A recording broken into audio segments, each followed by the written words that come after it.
ito mga karagdagang katanungan na lang, sundan ko na lang to sir about sa special program in journalism. Ang tanong ko dito sir una, ano ba ang kagandahan sir pagka ang isang student ay pinili ang curriculum na ito or pumasok dito sa special program in journalism? Ano ba ang may o-offer niya sa isang student, Sir Brian? Okay po. So if we have students po na gusto nilang i-pursue yung career nila sa communication arts, sa journalism, sa broadcasting, tulad po nito sa Bombo Radio, yung ating mga journalists and broadcasters, mahahasa po yung kanilang skills sa communication. Yung skills nila sa pagsusulat, sa pagsasalita, yun. Kumbaga, holistic po yung development ng isang bata pag pumasok sila sa journalism. And also, sa SPJ namin sa Kamhay, we offer specialized programs in English and Filipino. So meron kaming SPJ English, SPJ Filipino, na talagang mahahasa yung communication and language skills ng mga bata. Yan po. Okay po. Sa mga gusto sir na mag-enroll, pumasok sa SPJ, ano sir yung yung una yung mga requirements natin dito and yung mga pamantayan standard natin, Sir Brian? Okay po.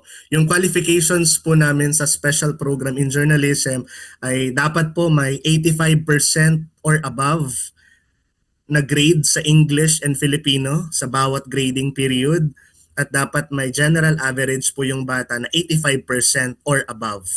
Yan. Tapos no grade lower than 80% in other subjects in every grading period. Tapos dapat mapasa din nila yung SPJ qualifying examinations and interview. And syempre dapat may talent and passion sa journalism. Kasi may mga bata na nag-apply na pag tinanong ko, bakit mo pinipili yung SPJ? Bakit ka nag-a-apply sa SPJ? Yung mga magulang lang nila yung may gusto. So dapat, kumbaga, gusto talaga nung bata sa kanang magulang. Yan.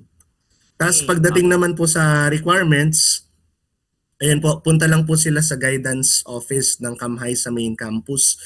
Kailangan po nilang mag-accomplish ng early registration form, yung certified photocopy po ng report card, tapos one by one ID picture na green background with name tag, saka application form po na ibibigay ng guidance office.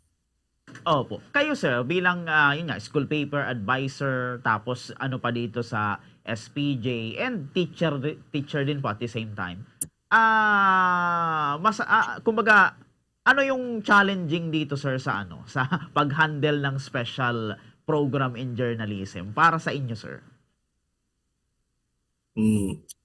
Siguro yung challenging sa amin ay since nagsisimula pa lang kami, bago pa yung program, batang-bata pa yung program, ay yung kakulangan din sa facilities.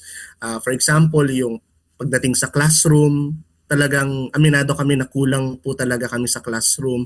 Kasi during specialization time, during journalism subjects na and advanced English and advanced Filipino subjects, kailangang maghiwa-hiwalay ng mga bata kasi mag-attend sila sa kanilang special classes. So that needs classroom.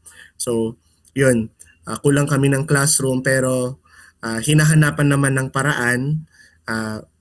Minsan nagsistay kami sa SRA laboratory to hold our classes at yun, nairaraos naman, and thankfully nasa fourth year naman na yung special program. And I am hoping na sa mga susunod na taon, makaka-build na kami ng facilities and equipment para sa program. Yan po.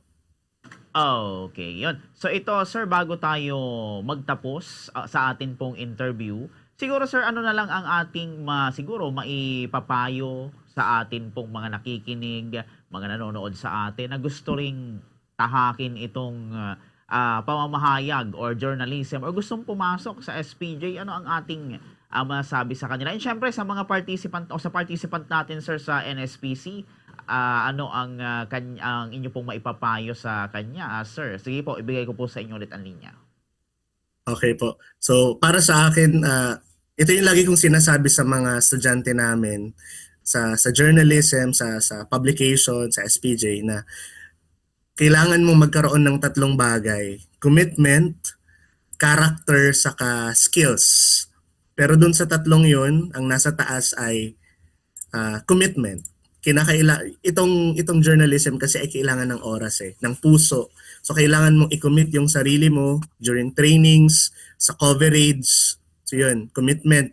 Pangalawa ay character. Okay? Dapat maayos din yung ating values kasi we will be serving the community. Yun, character. Then pangatlo ay skills. Yung skills, given na yan na ang bawat bata ay merong kakayahan.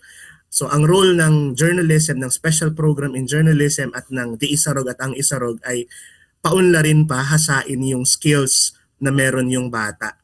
So yun, kasi you will not thrive in life if you only have skills. You should also have the right character, okay? Right character and commitment sa craft natin. Kasi tulad ng mga ating mga successful na journalists sa Pilipinas, 'di ba? Hindi lang sila magaling, they also have the character and the discipline and the commitment sa craft nila. So yun po.